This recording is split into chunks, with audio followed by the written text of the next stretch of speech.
Hard to believe, but it's been 2 years since Meg Pokrass and I started the Prose Garden.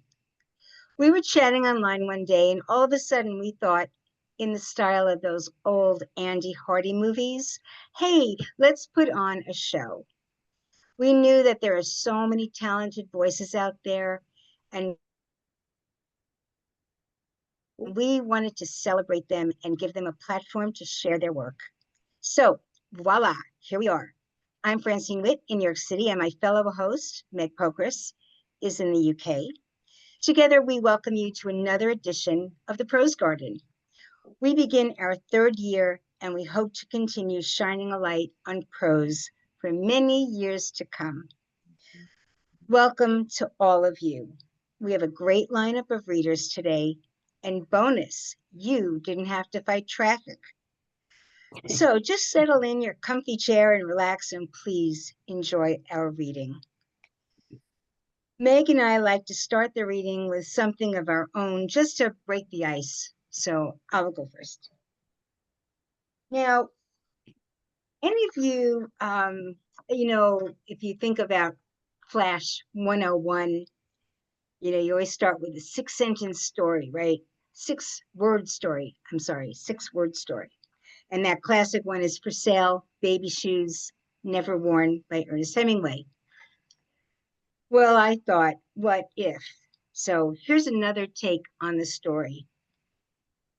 Maybe there had been a baby shower and there was a registry with a pair of shoes on the list, but the baby's grandmother never checked the list, having spent the last few months in Europe, and she picked up the identical pair of shoes in a shop in Barcelona on one of her typical sprees.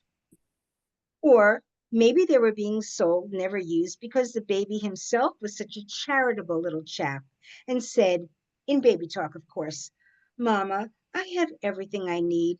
Please sell my unused, never-worn shoes and give the money to some unlucky baby who didn't have the good fortune to be born to you and Pop."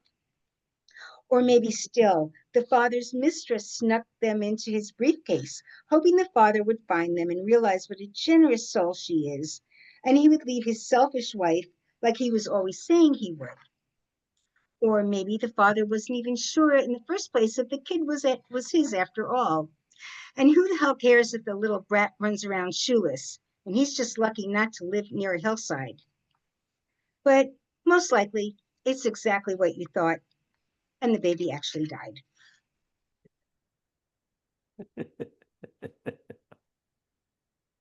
Second one is a little 50-word story. I planted a cat. Just hair, of course, and bits of meow. I planted those cat seeds the way Mama planted her lonely roses. I wanted to grow a second cat, so my already cat would have someone to love him. Then I planted my daddy's hairbrush, the one he left when he left. Thank you. Okay, so we're going to start with our wonderful lineup of readers. Oh, I'm sorry. I'm sorry. I want to introduce my fellow host, Meg Pokrass, who will share a couple of micros or maybe one micro with us. Meg is from the UK, so take it away, Meg Pokrass. Thank you so much, Francine. I'll read a short piece called Paradise that came out in the last issue of Ghost Parachute. Paradise. The out-of-work actress finds a mastodon in her bathtub. Her 35-year-old hands are beginning to show blue veins, and instead of staring at them all night long, she has someone to talk to. She's thinking, what an unlikely visitor, and how did it make it through the drain pipe? It's hard to feel like a stranger in a new world. This is something she knows well, so she starts up a conversation. What continent did you originate in? North America. Do mastodons have dreams? What do you think? Is my bathtub comfortable? I'm fine. Are you real? Don't be silly. The actress feels a buzz that she hasn't felt since before she lost the role in the soap opera. New meds the doctor prescribed make her feel calm. calm enough to talk to a mastodon in her bathtub. The mastodon doesn't look nearly as dangerous as a recent casting director who inspected her teeth and gums as if she were a horse. Do you want to see the moon rising over the Hollywood sign? Who wouldn't? Would you like me to lead you out of here? Yes. The actress, who hasn't left her apartment in weeks, feels good when she's sitting quietly next to the mastodon in her bathtub, contemplating leaving a life she's been living. There is so much the two of them share. Both of them are going to be awake all night. Both of them barely fit in this crazy paradise. Thank you. And now back to you, wonderful Francine. Thank you so much, Meg, and we will see you later for the second half of the show. Okay, so now we're going to hear from Sumitra Singam. Sumitra Singam is a queer neurodiverse, Sumitra Singam is a queer neurodiverse Malaysian, Indian, Australian coconut who writes in Neom, Melbourne.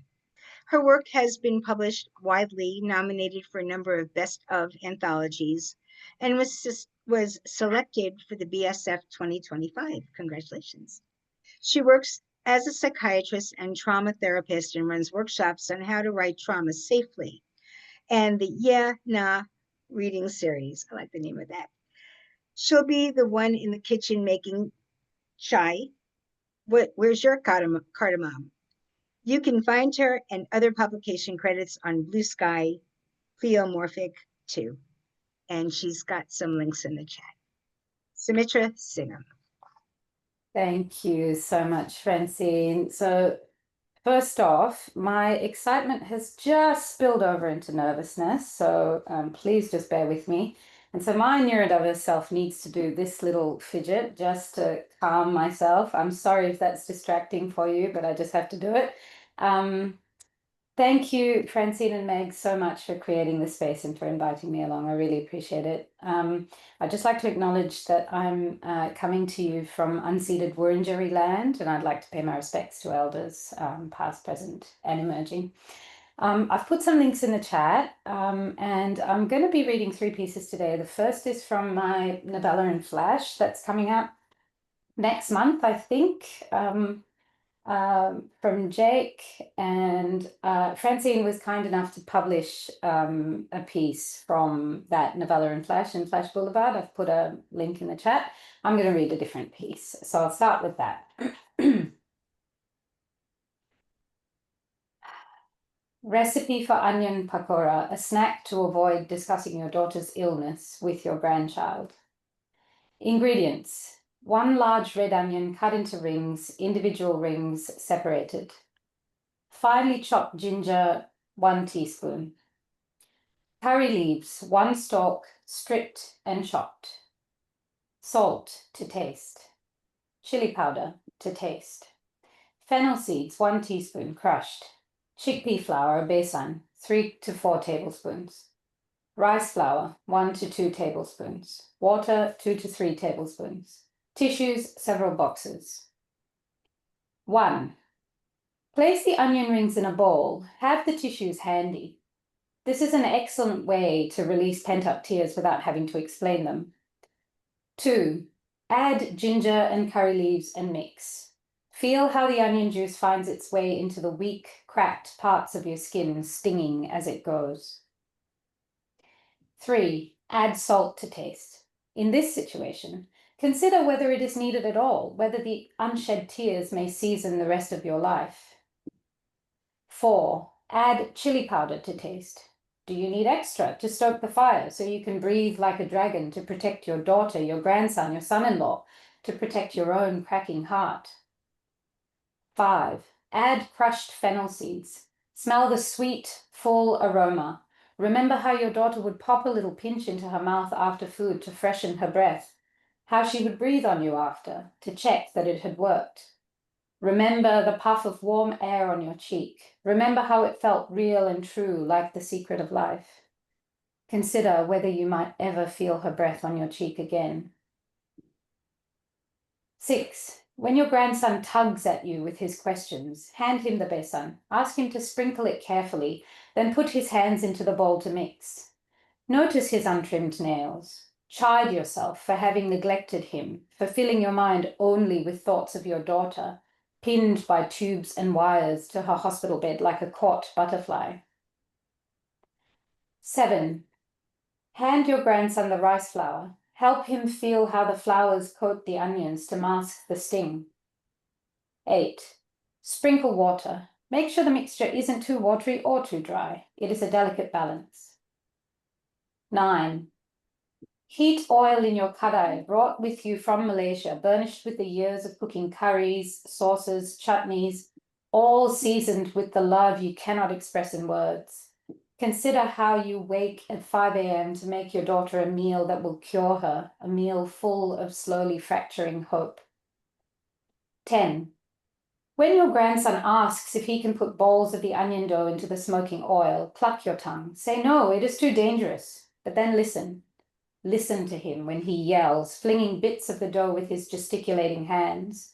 Listen when he says he can't avoid scary things forever. Listen and make yourself let go. Watch helpless as his 2 young fingers hover over something that might cook him alive. 11. Collect the pakoras in a container lined with newspaper to catch the drips. 12. Eat them with coconut chutney. Feel the heat of the pakoras mix with the cool chutney. Feel the salt, spice, sour, bitter in your mouth. All the tastes, but sweet. Thank you. So that's from my novella. And I am now going to read you an ekphrastic piece, and I've posted the picture in the chat. So this was for Rattle's ekphrastic challenge last month. So it's called Celestial Objects, after an image by Mel Schnell. You filed me by my eyes one summer afternoon and said I held the sun in them. What chance did I have after that? I set out to swallow the sun for you, to make it true, my mouth itself a burnt offering. Your own eyes were the moon, the only reflected light in a starless sky. You pulled my tides to you, us both on the rocks by the ocean, seeking a horizon, some end point to vastness, the ocean shushing and beckoning by turns. By then it was too late. I hadn't noticed the chicks swimming in a riptide, the glassy calm giving it away. What chance did they have? I looked to you and you turned away, a different horizon beckoning. Perhaps you spread your wings, perhaps you stayed. I was busy managing a riptide, herding chicks from the edge of danger, saving all but myself. Thank you. Now I'm going to read one of my favorite pieces that got published this year in Jake, earlier this year. The link's in the chat, and this is my last piece. So it's called Lesbian God Says to Let It Go. And for some reason, Lesbian God's got an Indian accent, so just bear with me, please. God tells me I don't have to stay in heaven if I don't want to. She says there is no such thing as heaven, really. It's just where they put the people who believe so strongly in it, they can't imagine anything else. She says what heaven actually is infinite choice. It's your dream, honey, go for gold. God's bangles chime as she gestures around her. I say, thank you, lesbian God, but I have to stay because, as you said, the people who strongly believe in heaven are here. Not her again. God shifts and her sari slips off her shoulder, angles and curves glistening. Yeah, her. She was the one who told me all about heaven. She told me while we played with her Malibu Barbie dream house with the Corvette parked out front that I never got to drive because I was always skipper. She told me about God and purity and how Barbie would definitely go to heaven, but skipper, she didn't know. Sweetie, how long ago was all this? God crosses her right knee over her dimpled ankle, flashing rubies. We had so many sleepovers. She showed me the high-pressure knob on her shower and how to angle it just so. She laughed at the face I made, her brown eyes bright. Said I was tainted for sure. Bet she'd be surprised to see me here. So you want to show her up, is that it? She dragged me into all those stupid drinking games, always dared me to kiss her, always darted her tongue like a snake, sniffing her way in. You could have said no, babe, I'm just saying. God shrugs, pursing her plump lips. And all the times she'd let me try on her stuff, how she'd smooth the fit over the curve of my breasts, just making sure it sits nice, she'd say. God picks my chin up, looking into my eyes. Heaven means infinite choice, darling. Infinite choice. Heaven is only for little girls who have pure thoughts. Heaven is for those who have Barbies. Heaven is for those who know that kissing girls is just a game, just a show for the boys. Heaven is for those who know the line. Heaven is a fumble while half asleep, a rogue hand finding your epicenter, another hand across your mouth to keep you silent. Heaven is a moment that never happened in the still, dark night. Sure, honey, that can be heaven if you want. I'm just letting you know there's other places where people look in your eyes when they kiss you. Lesbian God stands up, and she is infinitely tall and just the right size, and she sashays towards a light so honey gold, warm like a midday lake, sweet like mango, soft like my own heart, and all I have to do is follow. Thank you all so much. Thank you, Sumitra. That was just gorgeous. Just gorgeous. Yeah, people are always pulling lines out. Like, I could have pulled out so many lines from that. It was just beautiful. Thank you so for much. being here with us today, Sumitra. Sumitra Singam. Next, we're going to hear from Mario Aliberto III.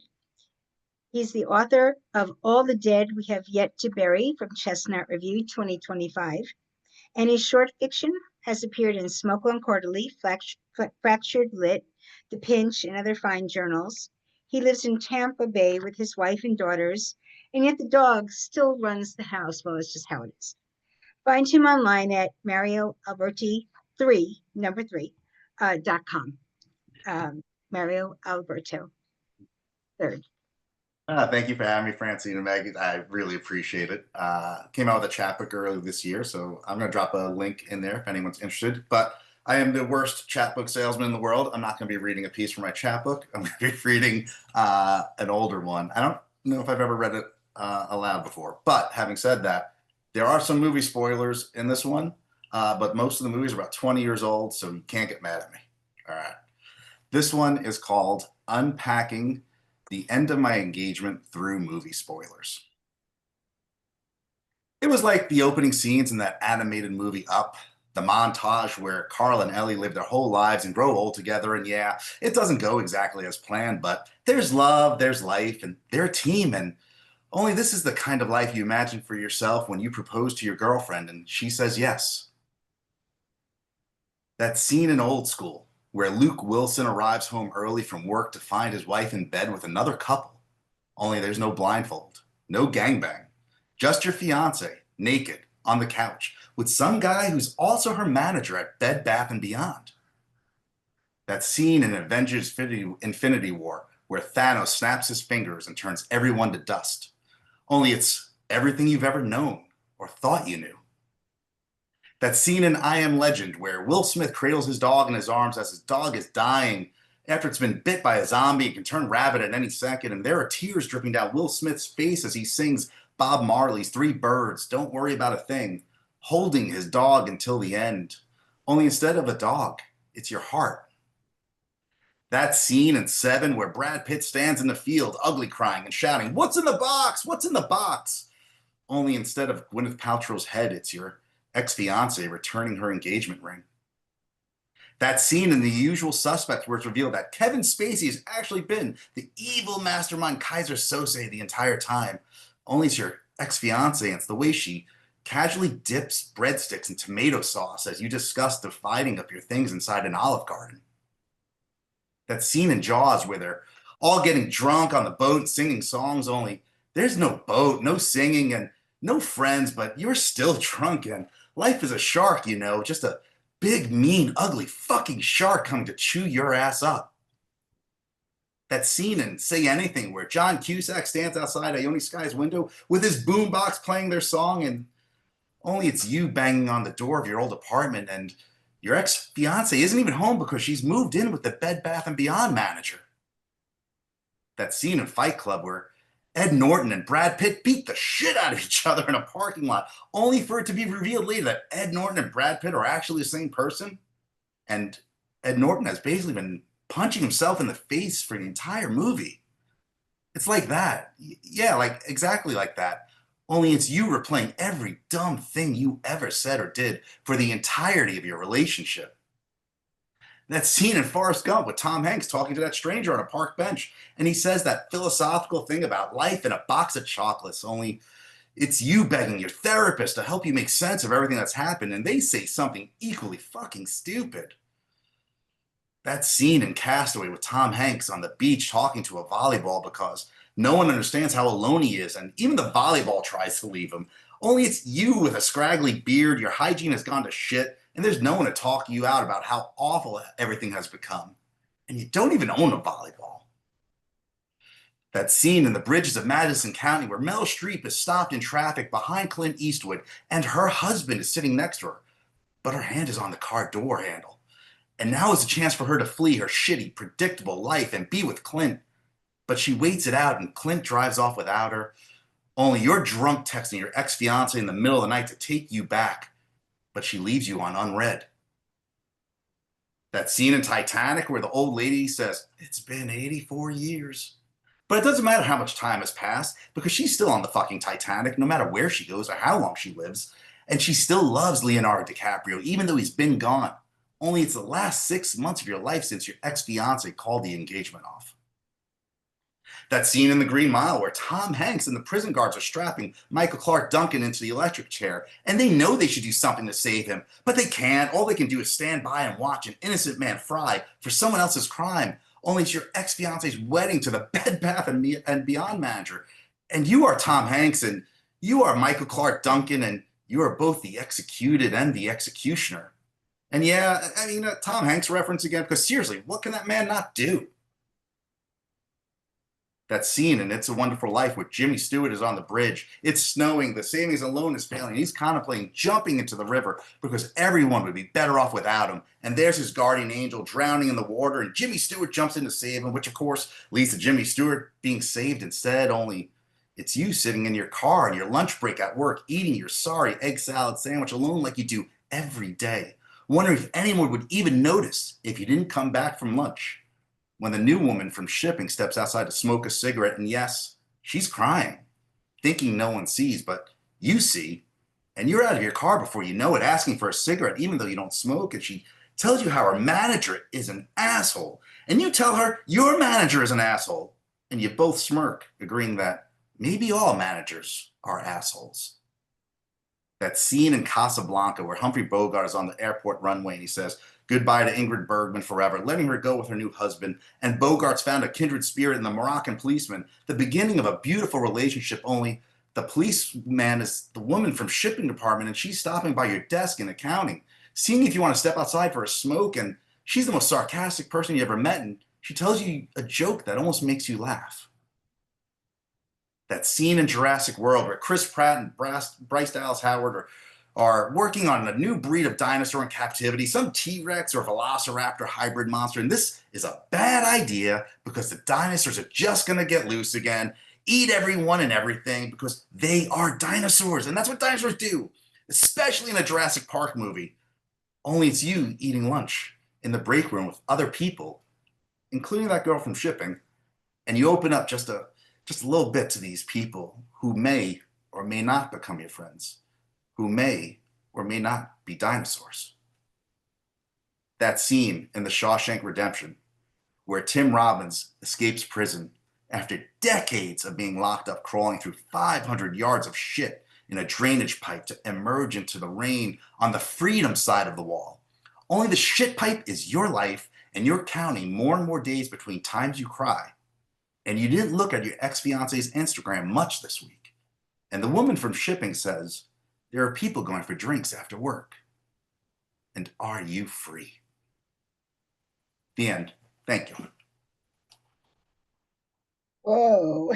Well, not only was that tremendously entertaining, and I was watching everybody's faces here. Everybody had a big smile because that was such a brilliant structure. But it was just great and great story. Thank And you. I love how you put them, side by side like that. Wonderful story. Um, thank you for being here with us today, the Prose Garden, Mario Aliberto III. Okay, I want to just acknowledge some of the people. I always like to pretend I'm Ed Sullivan at this point, where he used to like say, "Oh, in the audience tonight we have Diana Ross." Okay, so um, we don't have Diana Ross, but we have better people. Although I love Diana Ross, don't get me wrong.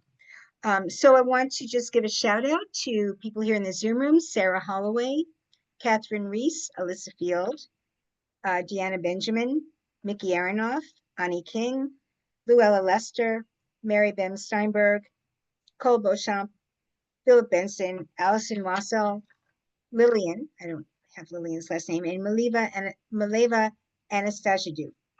Welcome, and thank you for being here and spending some time with us here in the Prose Garden. We really appreciate you. Hey, next we're going to hear from Dawn Tasaka Steffler. Dawn Tasaka Steffler is an Asian American flash writer from Hawaii who lives in the San Francisco Bay Area. She was a Smoke Long Quarterly Emerging Fellow and has won both first prize and more recently highly commended in the Bath Flash Fiction Award. Congratulations. Her most recent stories appear in Ghost Parachute, Sundog Lit, and Fictive Dream, and have also been selected for the Wigleaf Top 50 long list, Best Small Fictions, and an anthology of rural stories by writers of color 2025 from Eastover Press. Currently, she is an associate fiction editor for Pithead Chapel and is working on two projects, a novel and flash that explores the positive and negative impact that communities can have on transgender teens, and an irreverent chapbook about menopausal women. Dawn Tasaka Steffler. Well, thank you, Francine and Meg, for having this wonderful forum. I really appreciate being invited to read.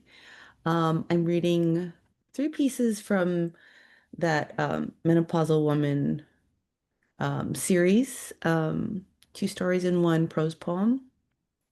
The first one I'll read was the one that was awarded highly commended in the last Bath Flash Fiction Award. The Menopausal Woman and the Tsunami. The menopausal woman is finally visiting her sister in Hawaii when an 8.7 earthquake rattles Russia, and now a goddamn tsunami is heading her way.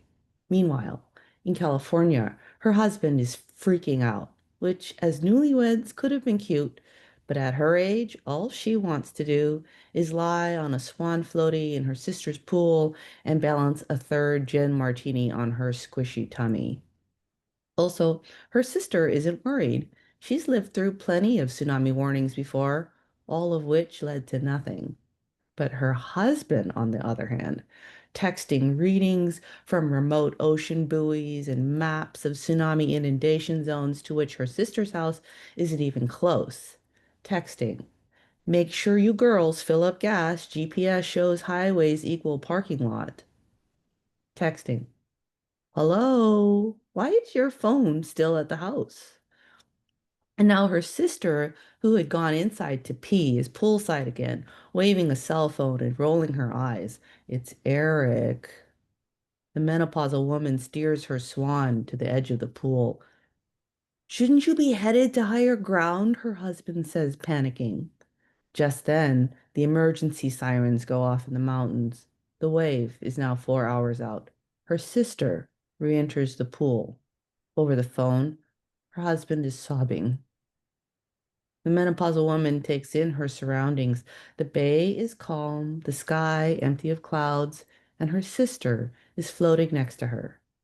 If today's the day, this isn't a bad way to go, but you can't tell him that. Instead, she reassures him that they're being careful and gently extricates herself. Meanwhile, her sister, who is also menopausal, drains her glass and says, "Shall we have another?" But she doesn't wait for an answer. Her wet footprints trail into the house.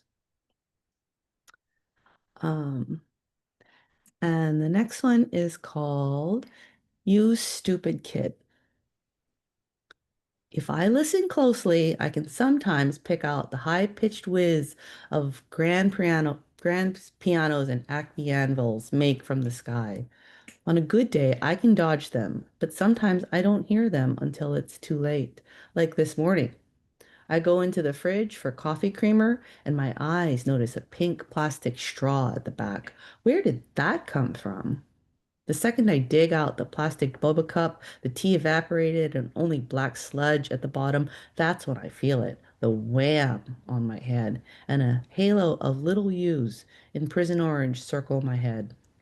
I stomp on the pedal of the garbage can and toss it. But when the metal lid closes, my distorted reflection is giving me stink eye. I probably just threw away one of the last things you touched.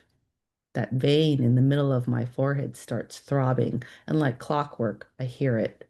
The slow hiss of propane, the click, click, click of a starter button, and my menopausal body turns into a janky old barbecue again, the burners blue with flame.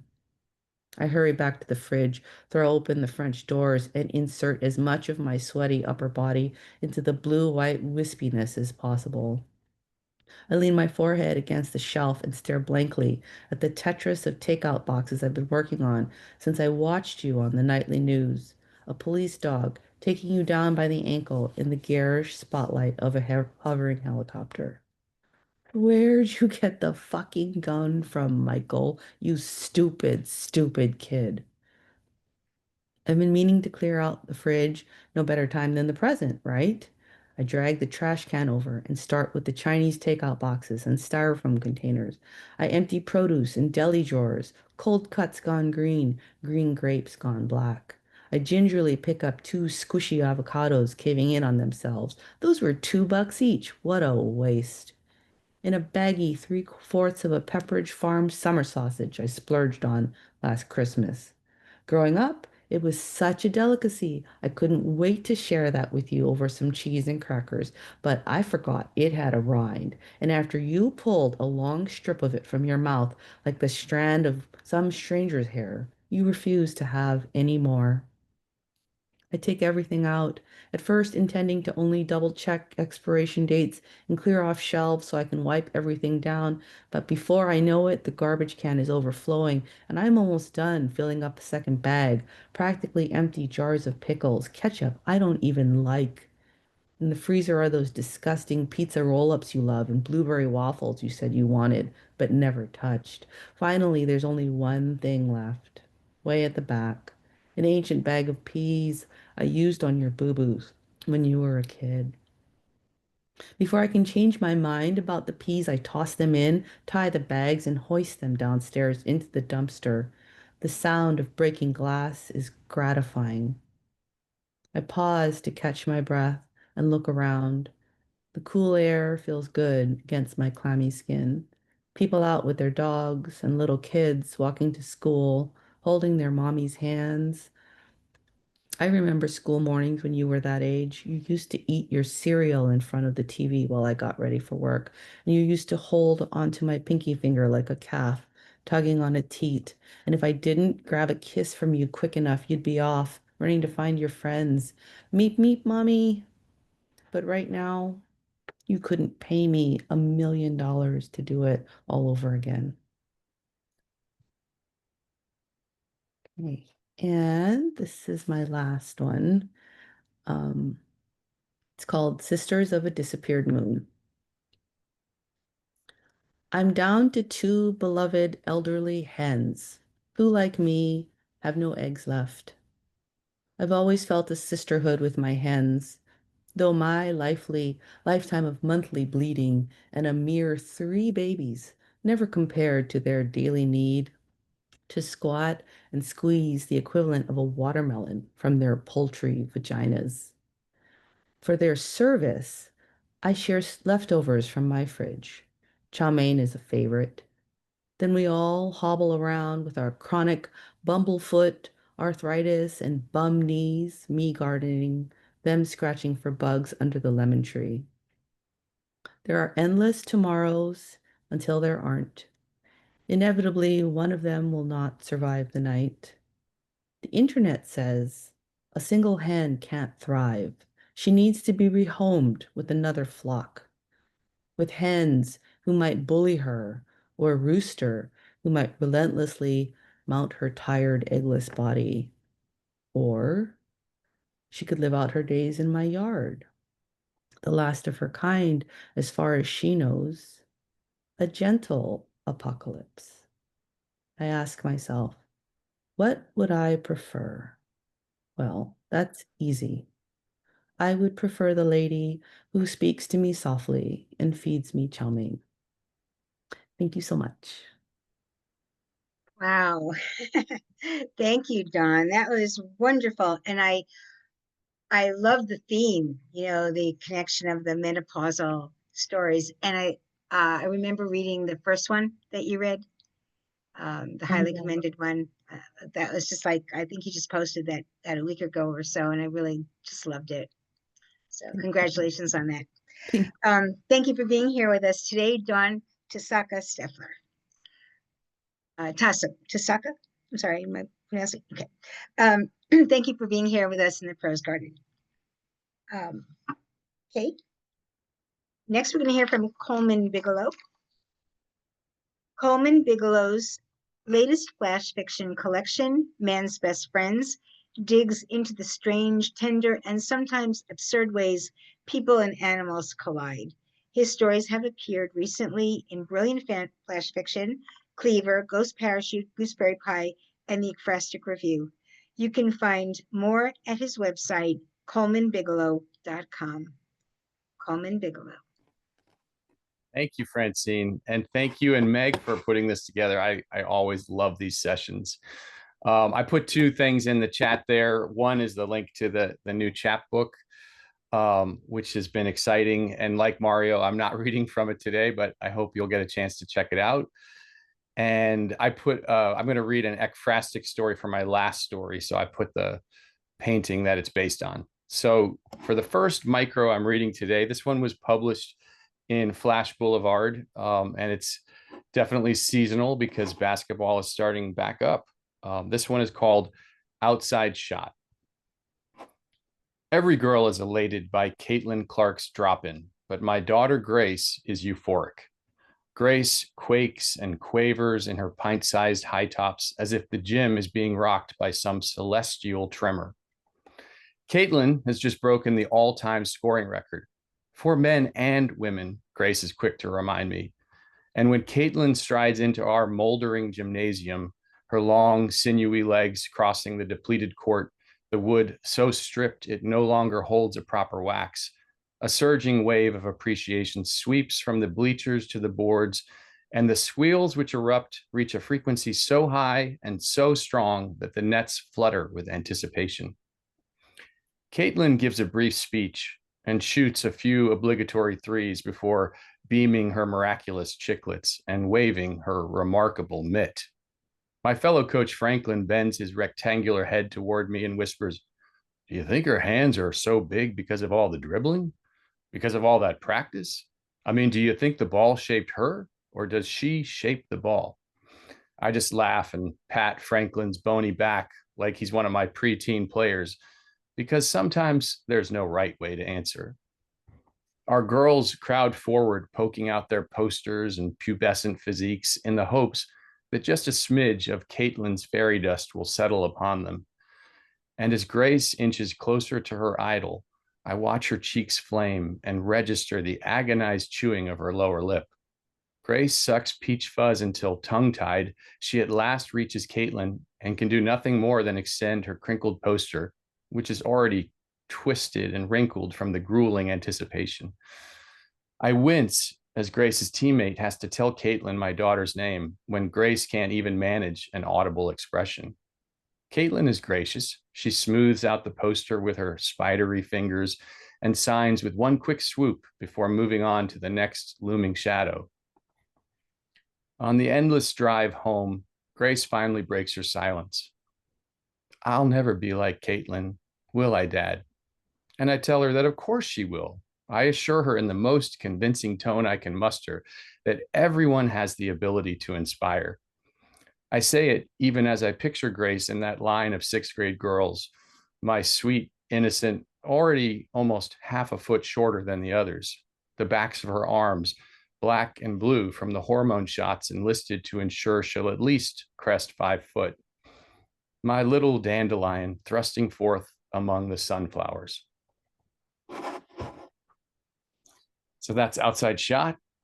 And as I mentioned, this next story, this is my last story. This was published in the Ekphrastic Review and was inspired by the painting that's in the chat there called Midsummer Eve Bonfire on Skagen Beach. This is called Our Family Fire.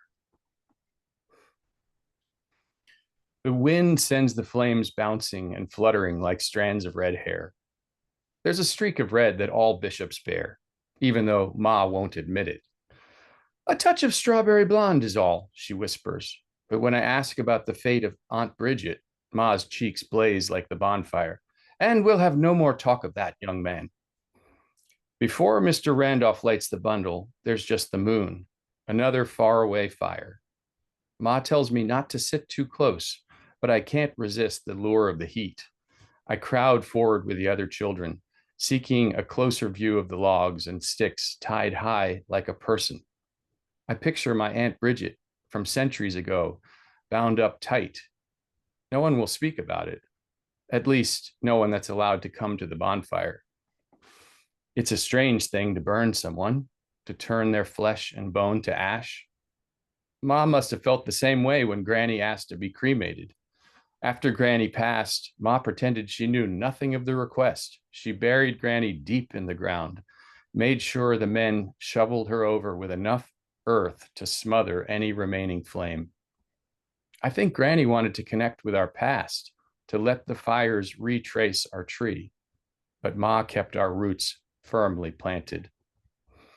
I listened to the crack and hiss of the fire battling with the gentle lapping of the waves, and I wonder, is this our town trying to reclaim its history? To pretend we've only ever burned wood? A spark reaches my cheek as my tortured aunt leans out of the fire to kiss her long-lost kin. Thank you. Well, that was really great, Coleman. And I was, as you were reading, I was looking at the painting in the chat. And I think your story did exactly what an ekphrastic story should do, which is stand on its own. If I hadn't been looking at the painting, it would have been wonderful. But it was interesting to see how you interpreted the painting. So that was great.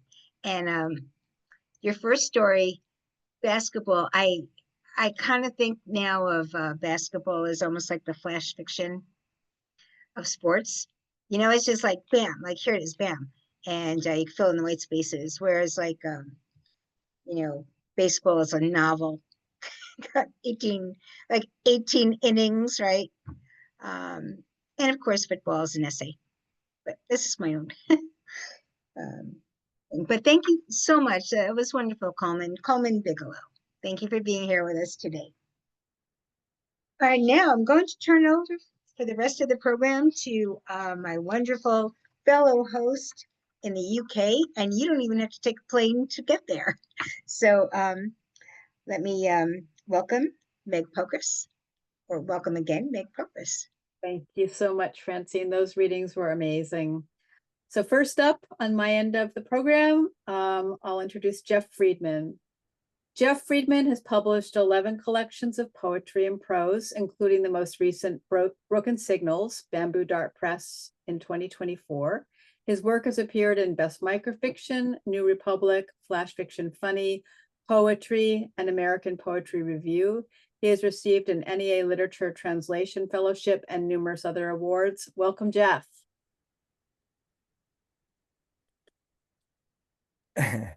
Again, I'm talking to myself. I have the audio off. Thanks, Meg, and for that introduction, and thanks, Meg and Francine, for the Prose Garden, for inviting me again. And I just love these readings that occur at the Prose Garden because so many fine writers, and the readings have been great up to this point. Always good to hear it's crossing over basketball, which I used to play in high school, and a little after high school. So it's great to hear that, and Sumitra's and Dawn's pieces. And anyway, I'm going to start with a piece called Pain Therapy. It recently was published in Illinois Review, and it came a little bit out of a conversation I had with my close friend who's a trauma therapist. So also out of the fact I've had chronic pain for a while. So I don't want you to feel sorry because it's just hip, so not that bad. Okay. Pain therapy. I tell my therapist in his dimly lit office with a small basket of Kind bars and trail mix packets, I've got pain. Everyone does, he says. After a few sessions, I tell my therapist, I'm forgetting my pain, but I'm remembering it also. That's good, he says, and tells me to relocate my pain. So I relocate it to a small town in the Midwest, one I've never visited, with windmills and clean streets. I've sent it far away. I imagine my pain feels a little lost in a small town with only 2 main blocks, 2 churches, and 3 German bakeries. Maybe a cop stops my pain because it looks homeless and cuffs it, locks it up in a sunny cell at the station, also very clean. How do you feel without your pain, my therapist asks. If I'm not thinking about it, it still hurts, and I'm a little lonely without it. If I do think about it, it hurts even more. My therapist says that I should imagine killing my pain. How would I do that, I wonder? An axe, a knife, electric chair, poison? I decide on a firing squad. Just my pain against a stone wall, slumping to the ground, its body riddled with bullets. How did that feel, he asks. Empowering? I nod, but I'm now in worse pain. My therapist tries to hypnotize me, but he needs more training in hypnotherapy. My firing squad takes aim at him. Thank you. The next piece I'm going to do came out of a discussion I had with my sister. My father's side of the family comes from Hungary and Romania, and my sister went to Hungary, and she came back and said that everybody in Hungary looked like us. So I was kind of thinking about that and what that might mean, and I'm kind of like anti this whole nationhood thing. So anyway, homeland. You should visit Hungary, my sister said. It's our homeland. How could it be my homeland? I asked. I've never been there. Everyone there has Dad's brown eyes and his rock of a chin. Everyone looks like him and like us, she said. I peered into my sister's face and saw my father's face, and then my own. I remembered how my father combed wildroot into his black, curly hair, huffing so forcefully he fogged up the bathroom mirror. How he whipped the comb away, flinging oily drops on the tile floor. How at dinner he inhaled the hot breath of Hungarian stew as though it were the air rising from the earth of his homeland. A country of our people, I thought, everyone looking like everyone else, everyone looking like us, every face a mirror of every face. Scary, I said. I'm not going.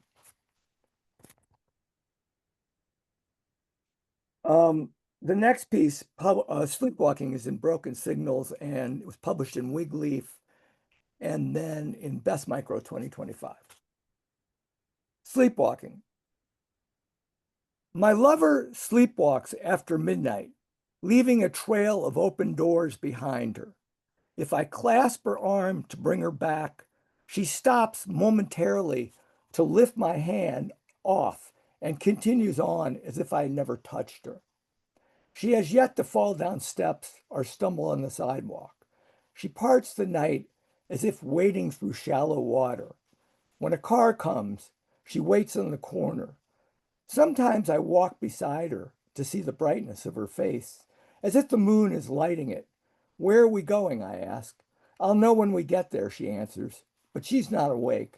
And sometimes I follow her to see if she will wait for me, but she just keeps going, no matter how far I fall behind.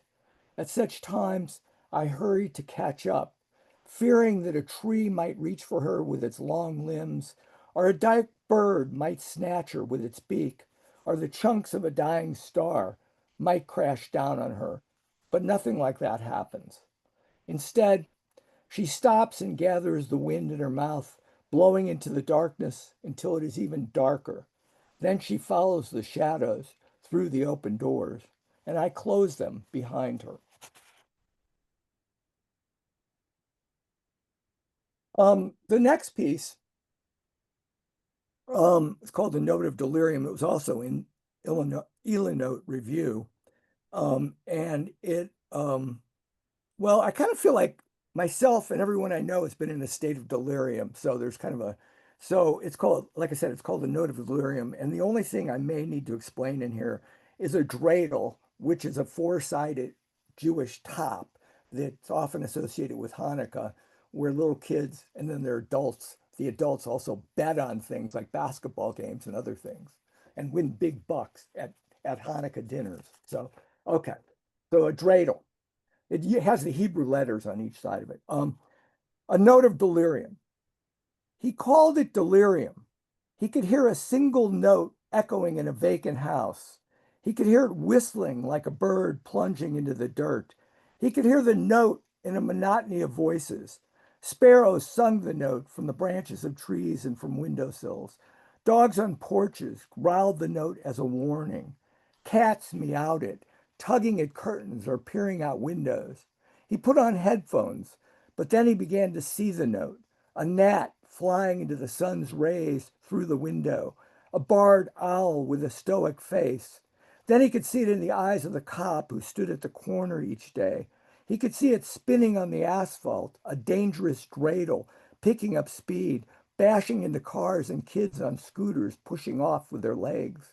He wanted to stop the note, to kill it off before it did any more damage, but it vibrated in his brain, leaped from his lips, told its own story to anyone who would listen.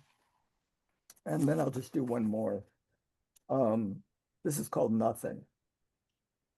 And it comes from a much early collection, Floating Tales. Nothing enters the room in a gust of wind, a falling light, a flaming shadow. Nothing grabs you by the shoulder, causing you to wince. Nothing prophesies nothing good for your future. In your case, nothing says, nothing is a bargain.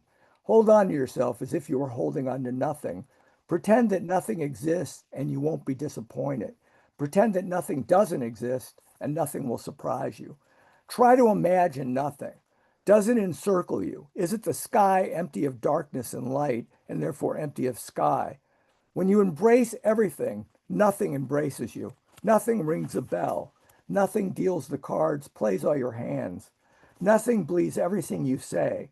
Nothing touches you with all its tenderness and tears. Nothing tells you what you want to hear. Nothing takes it all back and gives it to you again. Thank you. Wow, those pieces were so brilliant and imaginative, Jeff. What a beautiful selection. It was a great treat to have you with us again. And I'm really sorry to hear about your hip pain, but Thanks.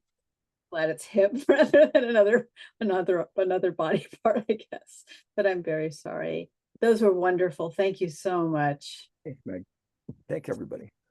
Next up is Christine H. Chen. Christine H. Chen was born in Hong Kong and grew up in Madagascar before settling in Boston.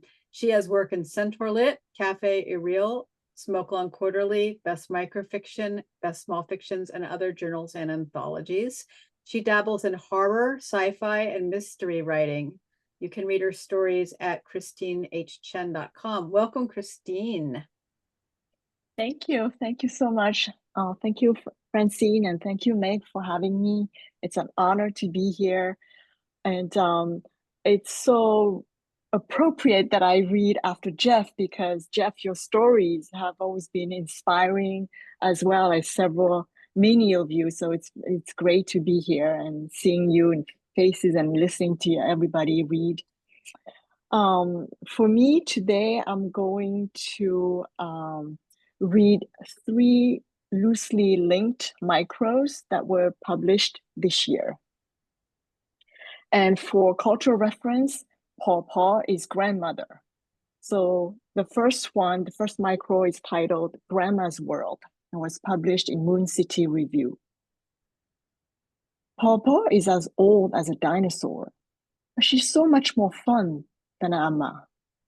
Hey, look, she says. Her right hand punches out like a kung fu move to snatch a cherry Pop-Tart as it jumps out from the toaster without her looking. Wow, Paw, that was so cool.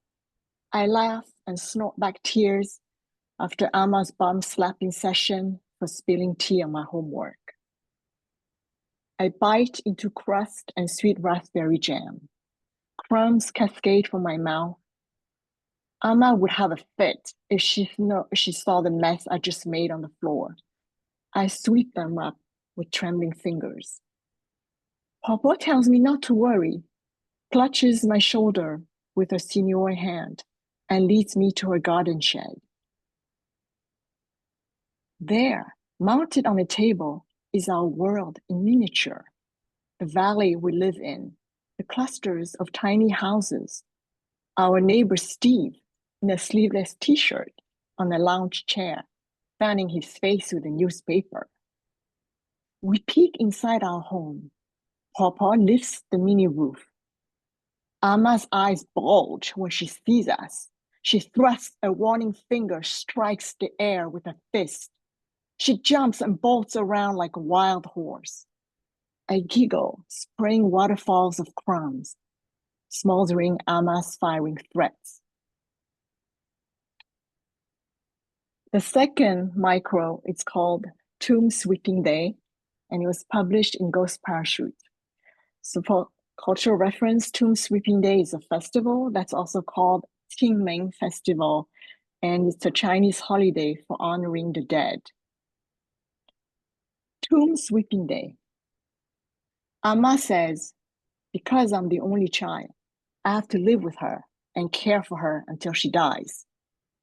If I marry, my husband would also live with her, help her file her taxes every year, help with chores like drive her grocery shopping, carry her boxes of dried ginseng, sweep nail clippings, etc., etc. So imagine my surprise when a young man shows up at the doorstep during Qingming Festival, saying he's my older brother. I wipe my hands on my apron and hug him. I'm crying. Oh, thank God. He waves his hand like a banner. I can't stay. I have to return to heaven. Then I remember Amma has a miscarriage before I was born. What are you doing here then? He says he needs to get something off his chest.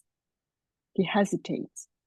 He toothpicks his teeth, even though his teeth are wide and wide like an American.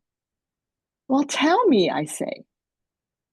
Well, I had a flash forward when I was, gestating in Amma's womb. I didn't want the pressure to be the firstborn son. So I guess, and he looks at me with pitiful eyes, I opted out. I'm sorry. I was pissed. I balled my fist. Why didn't I have that choice? He shrugs. I gave you all the good genes, so good luck handling her. And he vanishes in a puff of wind before Amma peeks her head behind me, snarling, "Who were you talking to?" And my last micro is called American Goddess. It was published in New World Writing Quarterly. When we returned to Guangzhou for visits, all the aunts and uncles bumbled against each other to lay down their offerings of dried persimmons, fragrant lychees, candied papayas in crinkled paper and copper coins around Amma, who sighed, then hawked and hacked to spit out gold pearls the size of a longan fruit into the open palms. American gold tastes better, one aunt said, sucking on it like a bonbon. I read somewhere that Americans have gold toilet seats, one uncle chimed. I heard San Francisco stands on a mountain of gold, another one growled. I need more gold for my daughter's wedding banquet. This pearl is hollow, doesn't even weigh half a gram, whined another. And Grandma, my pawpaw smile, slowly melted like cheddar on a hot pan. Is that all you can do? She said to Amma. Even a goose lays bigger eggs. Do better. Here, Pawpaw, let me help. And I gathered my saliva and vomited a fat woodchuck. Everyone screamed and ran off after the animal bit and scratched his way into the kitchen, leaving me and Pawpaw chasing after him with a broom and a mop. By then, Amma was pulling on a turtleneck to soothe her aching throat, shaking her head at me with disappointment and mumbling in a hoarse voice, what a useless klutz of a daughter I was. Thank you all. Thank you for your attention. Oh, what a fabulous reading, Christine. Such powerful work and a delight to hear you read it. I love those three loosely linked micros, and together there's something even more wonderful when read together. Very special. Thank you so much for being here with us. Thank you so much. Thank you all. Next up is Hugh Behm-Steinberg. Hugh Behm-Steinberg is the author of Animal Children, published by Nomadic Black Lawrence Press. His short story, Taylor Swift, which I love, won the Barthelme Prize from Gulf Coast. His most recent stories are forthcoming Western Humanities Review, Flash Fiction Magazine, and So Flow Pojo. He lives in Barcelona. Welcome, Hugh. Hi, thank you so much for having me. I'm going to read a story called Why Occasionally It's Hard to Just Be Friends with People Who Practice Witchcraft, and it's coming out in So Flow Pojo. I'm having coffee with Ashley, the witch next door. Like a sore tooth, I can't stop playing with. I want to ask her where witches do their shopping. Is there a witch store around here us non-witches can never know about? Or we'd be trapped forever once we knew what was what? I'd like to know that, even if I didn't really want to know. Spill it, Ashley says. Because of course witches are extra good at reading people. It's part of the job description after all. Where do you get your supplies? I finally ask. For potions or spells or, I whisper, magic stuff.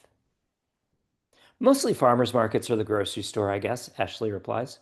Sometimes Costco when I need to buy stuff in bulk. Where? I've never seen a witch's section at Costco, unless they keep it way in the back behind the beef jerky and canned tomatoes. Why the fascination, Sally? Are you looking to try your hand at making potions? No, I say, though I often wondered what it might be like if I could just whip something up. I think it would be like possessing a delicious kind of secret, something you'd whisper into someone's ear when you'd have a button you'd like to finally unbutton. Come on over, I tell Jacob. I made something really delicious just for you. The thing non-witches don't understand is that any action can be a spell, or any item an ingredient, Ashley says. It's just a matter of intention and experience. She grabs a sugar packet from the container on the side of the table and stirs it into her coffee, twirling the spoon 3 times and muttering something that makes me nervous. The start of a conversation maybe I don't want to hear. Each time she twirls the spoon around, the bracelets on her wrist clickety-clack. Drink this, she says, and she slides her coffee over to me. What did you just do? Sally, Ashley says. Do you really want to know for sure whether Jacob is cheating or not? I stare at the cup. It looks absolutely like a half-full cup of coffee, complete with lipstick stains on the side. Take a sip and find out. Ashley grins, like she already knows what I'm going to do, nudging it closer and closer and closer, her bracelets going click and clack each time she touches the saucer. Like I'm going to grab the cup and drain it all in one gulp. Like I'm going to lick the inside of the cup and the saucer too. Just before I do exactly that, Ashley says, "Now put your thumb in your mouth." I feel my face flush. In the middle of this coffee shop, I'm surrounded by people who are a lot smarter than me, who are curious to see what I will ultimately choose to do. About Jacob, this half full and way too sweet cup of coffee, like they know, like they've already known, like they've always known. I begin sucking my thumb like I'm a 3-year-old. Now draw a circle with your thumb around the saucer. When Ashley sees I have trouble doing that, she just stares at me. Everyone stares at me. No clicks, no clacks. I'm staring at the coffee cup like it's a bag of the best candy in all the world, except it belongs to somebody else, someone who might give me the whole thing if I don't take a single piece for myself. But I do what Ashley tells me to do, and the coffee cup goes back to being a coffee cup. The people in the coffee shop, just regular people. Ashley finishes the coffee. Her nails look like they could use another coat of polish. Understanding what you need and what exactly you will choose to do about it. That's the first lesson, Sally. Ashley's bracelets slide down to her wrists as she finishes her coffee. Her nails are beautiful once more. The first lesson's free, she says, setting the empty cup in front of me. How much is the second, I ask. The bracelets slide up her arm as she hands me the saucer to lick clean. Thank you. Oh man, that story was terrific, Hugh. Thank you so much. I'm always amazed by where your stories take me. That was a brilliant dark fantasy piece. It's great to share a continent Thank with. you. Sorry, I said Madrid. I can't believe I said that, but yeah, it's That's all right. Barcelona, nearby, sort of. And yeah, so much for your brilliant reading. Thank you. Thank you so much. Next up is Keith J. Powell. Keith J. Powell is managing editor and co-founder of Your Impossible Voice. His flash fiction chapbook, Sweet Nothings Are a Diary If You Know How to Read Them, is available from ELJ Editions. Learn more at keithjpowell.com. Hi, Keith. Welcome. Hello, welcome, or welcome, hello. You're welcoming me. All right. So when the opportunity to read came up, I asked to go kind of towards the end because I thought I might have a small scheduling conflict. What I didn't think about at that time was all the pressure then that would come with following so many other writers that I admire. So bear with me, and here we go. But actually, before I start, I would be remiss if I didn't mention that Your Impossible Voice has a new issue out on Tuesday. Everyone should check it out. All right, with that said, I'll start off with a recent story that was in Ghost Parachute. This is called Be More Raccoon. Whittled thin by another season of flu and fire, Jacob looked to the internet and embraced its advice. Be more raccoon. Donning a domino mask scavenged from brighter times than an old cosplay costume, he stepped out into the dull cacophony of city night. So much of his neighborhood had become a mystery to him in recent years, but the broken streetlights no longer mattered. With some luck, the soot and the smog would break enough for the moon to light his way. Secret raccoon instincts would do the rest. Jacob skittered along fences and power lines, tracing empty streets. He folded himself into shadows and slunk through the yards of dead houses. He searched for trinkets, for bits and bobs, for any lost treasure worth pocketing. Near the corner of Tate and Peterson, he found a closed silver garbage can gleaming like a coin in a fountain. He pawed through its contents, gagging on its sweet, sulfuric bouquet, gorging himself on greasy chicken bones, boiled potato skins, eggshells, and other oily rot. His stomach threatened mutiny. He warned it, be more raccoon. A light went on in the house across the way. Jacob dropped his feast and scurried off, stomach gurgling. He remembered a nearby park where he had played as a kid. It seemed like the perfect destination for a queasy raccoon out on the town. He found the playground fenced and padlocked, the equipment ripped from the ground like weeds. A teacher once told Jacob the cities were never finished. They died and revived endlessly. Jacob plucked a deflated kickball from the gravel lot that had once been a playground and wondered if that was true. He rocked on his back, pitching the ball high into the air with his hands and feet. "Be more raccoon," he shouted into the empty night. Clouds gathered near dawn. Jacob forced himself into a hollow tree, ignoring the bite of spent acorn shells, seeds, and slivers. His stomach roiled and churned. He wondered why none of the other raccoons popped over to welcome to the neighborhood, why they only hissed and bluff-charged him from nearby branches. It was okay, he told the empty space in his chest. Tomorrow he'd become even more raccoon. Then the world would feel in order. He would contort himself into whatever shape it took to fill the void. It would work. Something had to. All right.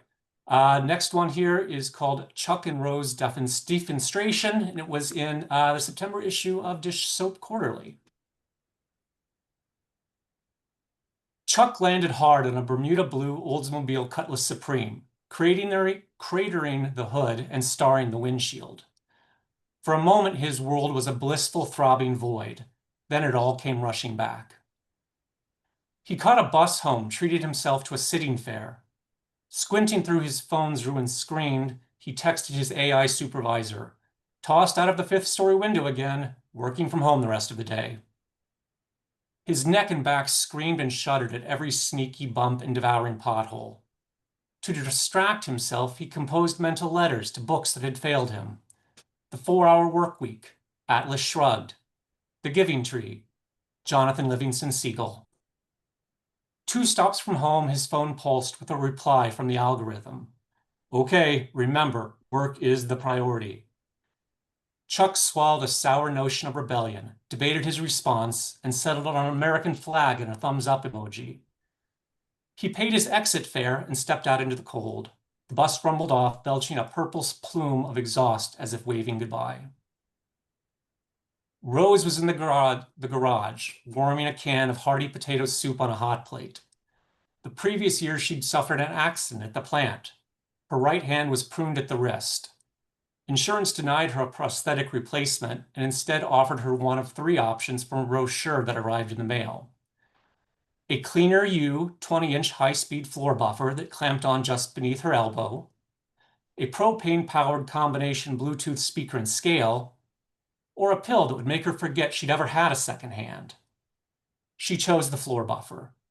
It was lighter than most models, but still too awkward to navigate around corners and tight spaces. The garage was a temporary measure until their Go Support Me campaign closed. Hopefully then they would be able to afford to make the house accessible. Chuck hunched on a stool while Rose combed bits of broken glass from his hair. Tiny glittering fragments plinked on the concrete like hail. It's never going to stop, he said. They're going to keep taking and taking until they've peeled everything away. Rose set the brush down and squeezed his shoulder. Not everything, she said. He covered her warm hand with his cold one. The gentle, persistent hum of her buffer limb was a tiny elastic hope radiating through his body all the way down to his toes.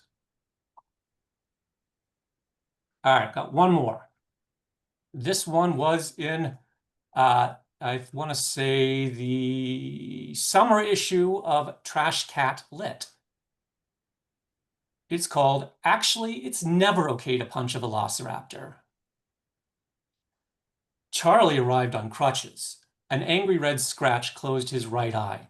His left leg was absent below the knee. Both noticeable changes since the last time we'd brunched. We embraced and ordered mimosas. So what happened, I asked. Oh, nothing, he said. A minor kerfuffle with a velociraptor. This was quite the news. I'd always understood velociraptors as settled history, predators vanquished by a flaming comet from the heavens or rebranded as common poultry. True, a few relics remained here and there. You'd read about them in the Post, popping up in one row or another, perhaps causing mayhem on occasion, but always under the cover of darkness. Charlie's kerfuffle sounded like something new and altogether seedy. I was leaving work when I happened upon a pack prowling at the corner of High Street and Broad. They were involved in some kind of heated disagreement. with a group of protesters. I didn't want to get involved, truth be told, but before I knew it, one of the darn things had my leg in its maw, and well, c'est la vie. No, I gasped.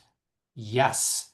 Then, to make matters worse, one of the protesters, this young blue-haired fellow with one of those inscrutable placards, ran up and struck the creature right on the snout. Can you imagine? I can't. I must know what happened next. Fisticuffs and a rather gruesome evisceration. The entire encounter was like some macabre ballet. Fortunately, I was able to drag myself to safety. Our waiter arrived with our drinks and 2 exquisite almond croissants. Charlie held his flute by the stem, took a sip and returned it to the table. He sighed and shook his head. His mimosa rippled slightly, like a single raindrop striking a bright yellow pond. Violence is never the answer, he said. Never, I agreed. It's uncouth. Somewhere in the far distance, beneath the clink of glasses and the Sunday chatter, came a deep, dull thud like the heartbeat of the world. Then another. Then another. Something was approaching. Our mimosa trembled in identical trepidation. The end. Thank you. Love those stories, Keith. They're vibrant and imaginative pieces. You've got this wonderful, funny, sad edge, and I just love it. Thanks so much for being here with us. I guess it's back to you, Francine. Well, thank you so much, Meg. I'm just trying to catch my breath here. Just such wonderful, wonderful readings, all of you. And I think, it's just really special to hear the stories read out loud. It really adds something. And then, as Meg was talking about before, the combination, of the stories, like how you chose those stories to put them together, or even if you read one story, how you chose to present that, to bring that forward into the world it's very interesting. I love that. So thank you, all of you who read today, for sharing your work with us. Sumitra Singam, Mario Aliberto III, Dawn Tasaka, Steffler, Coleman Bigelow, Christine H. Chen, Hugh Behm-Steinberg, Jeff Friedman, Christine H. Chen, Hugh Behm-Steinberg, Keith J. Powell. Thank you for giving us your time and your wonderful words and your lovely voices. Thank you, too, for helping us celebrate 2 years of the Prose Garden. We look forward to many more.